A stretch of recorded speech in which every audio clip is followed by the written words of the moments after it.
ఈ రోజు భగత్ సింగ్, సుఖదేవ్, రాజ్గురులకి ఉరిశిక్ష వేసిన రోజు అన్నమాట. సరిగ్గా 94 ఏళ్ల క్రితం జరిగిన సంఘటన. ఈ రోజుకి ఆ సంఘటన తలుచుకుంటే కళ్ళల్లోంచి నీళ్లు వస్తాయి. ఎందుకంటే ఏ నేరం చేశారని, ఏ తప్పు చేశారని, ఏ పాపం చేశారని ఉరిశిక్ష వేశారు వాళ్ళకి. ఒకే ఒక్క ఉత్తరం ఐర్విన్కి ఈ మహాత్ముడు రాసి ఉండుంటే అసలు ఆ ఉరిశిక్ష వేయకుండా ఉండేవారు. ఎందుకంటే ఐర్విన్కి ఈ మహాత్ముడికి చాలా సంబంధాలు ఉన్నాయి, చాలా దగ్గర సంబంధాలు ఉన్నాయి లేండి. దేశం అంతా మొరపెట్టుకుంది, ఒక్కసారి చెప్పవయ్యా, చెప్తే ఉరిశిక్ష వేయడం మానేస్తారు కదయ్యా అంటే నేను చెప్పను, ఎందుకంటే అహింసను నేను ప్రోత్సహించను అన్నారు. మరి అహింసను నేను ప్రోత్సహించను అన్న మహాత్ముడి గారికి మోఫ్లా సంఘటనలో ఎంత అహింస జరిగింది, ఎంత హింస జరిగింది తెలియలేదా? ఖిలాఫత్ ఉద్యమం జరుగుతున్నప్పుడు అక్కడ ఎంతమంది చనిపోయారు, ఎంతమంది హిందువుల చేత అల్లాహో అక్బర్ అనిపించారు, అప్పుడు ఎంతమంది చనిపోయారు, ఎన్ని ప్రాణాలు పోయాయి, అప్పుడు జరిగిన హింస కూడా గుర్తుకు రాలేదా? అప్పుడు మనం సపోర్ట్ చేసింది ఎవరికి? అలానే శ్రద్ధానంద మహారాజ్ ప్రాణాలు తీసేసినప్పుడు కూడా రషీద్కి సపోర్ట్ చేశారే తప్ప శ్రద్ధానంద మహారాజ్కి అసలు సపోర్ట్ చేయలేదు. ఆ రోజు ఆయన మాట్లాడిన మాటలు, ఆ మహాత్ముడి గారు మాట్లాడిన మాటలు వింటుంటే కడుపు మండిపోతుంది తెలుసా. అలా మాట్లాడారు. ఎన్నైనా అవతల వాళ్ళు చేసేయచ్చు, కానీ హిందువులు చేసేసరికి మాత్రం అవన్నీ హింసలాగా కనిపిస్తాయి.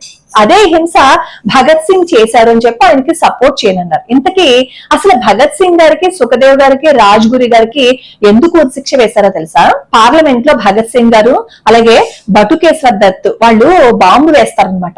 వేసిన తర్వాత అక్కడ అధికారులు పట్టుకుంటే అక్కడ చెప్తారు భగత్ సింగ్ గారు ఏమనంటే, అది ప్రమాదకరమైనది కాదు, మేమే కావాలని వేశాము అని చెప్తే అప్పుడు పట్టుకుని వాళ్ళనేమో జీవిత ఖైదుకి విధిస్తారు.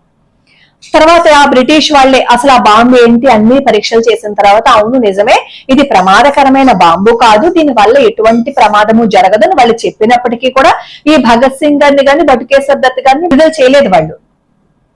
అయితే అసలు ఆ బాంబు విసిరింది కూడా జనాల మీద విసరలేదు, జనం పక్కగా వేశారు. అంటే ఏదో ఒక వంక ఉండాలి కదా, ఏ వంక లేనమ్మా డొంకెట్టుకు ఏడ్చిందని ఒక సామెత ఉంటుంది. అలాగా ఏ వంక దొరకకపోతే ఇలాంటి వాటిల్లో దూరుస్తారనమాట. దూర్చి దేశానికి మంచి చేసే వాళ్ళని ఏదో విధంగా బాధ పెట్టాలి, ప్రాణాలు తీసేయాలి. ఇదే ఈ గుంటనక్కల వ్యవహారం, గుంటనక్కల పని ఎప్పుడు ఇలాగే ఉంటుంది. ఆ తర్వాత ఏం చేశారు అంటే సాందర్సన్ కేసులను ఈ భగత్ సింగ్ గారిని, అలాగే సుఖదేవ్ గారిని, అలానే రాజ్గురు వీళ్ళ ముగ్గురికి ఉరిశిక్ష వేశారు. ఉరిశిక్ష వేసిన తర్వాత ఈ భగత్ సింగ్ గారు వాళ్ళ నాన్నగారు ఏం చేస్తారు అంటే ప్రభుత్వానికి ఉత్తరం రాస్తారు ఆ ఉరిశిక్షని రద్దు చేయమని చెప్తే భగత్ సింగ్ గారు వాళ్ళ నాన్నగారికి ఉత్తరం రాస్తారు. ఎందుకు నాన్న ఉత్తరం రాశావు?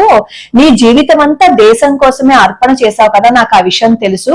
ఎందుకు ఇంత బలహీనమైన పని చేశావు? నేను ఒక్కడినేనా దేశం కోసం ప్రాణాలు అర్పిస్తున్నది?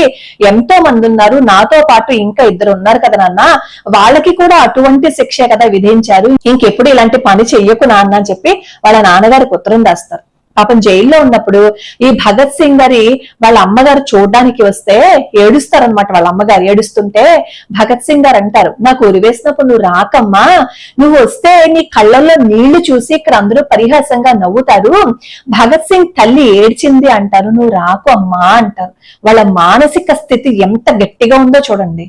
దేశం కోసం ఏదైనా చెయ్యాలి అని చెప్పి వాళ్ళ తపన, ఆ దేశం కోసమే నిరంతరము వాళ్ళు పాటు పడ్డారు, దేశం కోసమే అలా ప్రాణాలని తృణప్రాయంగా వదిలేశారు. అందరికీ తెలిసేటట్టుగా ఉరివేస్తే ఈ రెవల్యూషన్ ఎక్కువైపోతుంది అని చెప్పి ఎవరికి తెలియకుండా దొంగతనంగా వాళ్ళ ప్రాణాలు తీశారు తెలుసా. కనీసం అప్పుడు ఒక ఉత్తరం రాసి ఉంటుంటే ఈ భగత్ సింగ్ గారు గాని, రాజ్గురు గారు గాని, సుఖదేవ్ గారు గాని కనీసం ప్రాణాలతో మిగిలి ఉండేవారు. ఆ పని కూడా చేయలేదు. హింస అంట. అసలు ఈ ఖిలాఫత్ మూవ్మెంట్ జరిగినప్పుడు గాని, ఈ మోఫ్లా మూవ్మెంట్ జరిగినప్పుడు గాని జరిగిన హింస కంటే కూడా ఈ భగత్ సింగ్ గారు బాంబు విసిరినప్పుడు జరిగిందా? కనీసం ఒక చీమకు కూడా ప్రాణాపాయం జరగలేదే.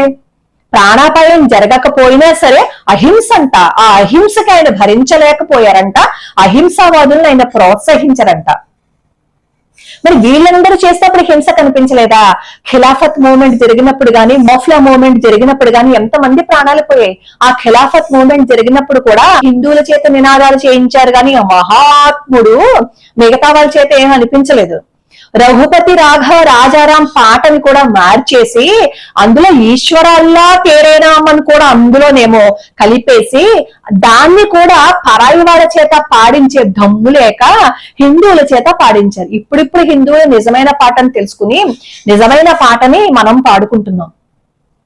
శ్రద్ధానందని కూడా నడి రోడ్డు మీద షూట్ చేసేస్తే రషీద్ అనే అతను ఆ రోజు కూడా ఆయన మాట్లాడిన తెలుసా, ఈ మహాత్ముడు హింసని నేను ప్రోత్సహించను, అక్కడ ఉద్రేకపూరితమైన మాటలు మాట్లాడితే అంటూ ఆ శ్రద్ధానంద గారి గురించి మాట్లాడుతూ ఈ షూట్ చేసిన వ్యక్తి గురించి కూడా ఎటువంటి పరిస్థితుల్లో అలాంటి పని చేశారో అని చెప్పి ఈ షూట్ చేసిన రషీద్ ని వెనకేసుకొచ్చి మాట్లాడారు.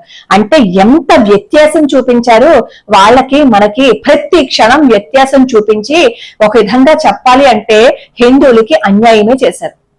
ఆయన చేసిన మంచి పని కూడా ఉంది, అది కూడా మనం చెప్పుకోవాలి. భారతదేశ స్వాతంత్ర సమరం కోసం అందరినీ ఉత్తేజపరిచి జనాలను ఇంట్లో నుంచి బయటకు తీసుకొచ్చారు, అది మాత్రం మనం ఒప్పుకోవాలి. కానీ మిగతావన్నీ చూడండి, తను సత్యం ధర్మం పాటించాలని, తను సత్యవాదిగా మిగిలిపోవాలని, తను ధర్మం పాటించే వ్యక్తిగా ఉండిపోవాలని చెప్పి అక్కడ నష్టం జరుగుతున్న, దేశంలో ఎంతమంది ప్రాణాలు పోయినా, ఎంతమంది హిందువులు ఆర్తనాదాలు చేసినా, దేశ విభజన జరిగినా, దేశంలో అల్లకల్లోలాలు జరిగినా తను సత్యవాదిగా మిగిలిపోయేందుకు నోరు తెరిచి ఒక్క మాట కూడా మాట్లాడని మహాత్ముడు. ఆ రోజే ఐర్విన్కి ఉత్తరం రాసి ఉంటే భగత్ సింగ్ గారు వాళ్ళ ప్రాణాలు పోయి ఉండేవి కాదు. తన చేతుల్లో ఉండి కూడా చెయ్యలేదు. ఆయన్ని ఎక్కడ పెట్టుకుని మనం కొలుస్తున్నాం. గౌరవించడంలో తప్పు లేదు, కానీ మనం ఆయన చేసిన గొప్ప పనులు ఎలా అయితే చెప్పుకుంటామో ఆయన వల్ల నష్టపోయిన పనులు కూడా మనం చెప్పుకోవాలి కదా. అందుకోసమే నేను ఈ వీడియో చేశాను. మళ్ళీ అప్పుడు జరిగిన సంఘటనని ఇప్పుడు మనం గుర్తు పెట్టుకుంటే మన వెనకాల ఎంతమంది పురుగులు తవ్వేసి మనలో మనకి గొడవలు పెట్టేసి మనలో మనకి హింసకి ఎవరు ప్రేరేపిస్తున్నారు అనేది కళ్ళు తెరుచుకుని మనం చూసుకోవాలని చెప్పి మళ్ళీ ఈ సంఘటనని గుర్తు చేశాను.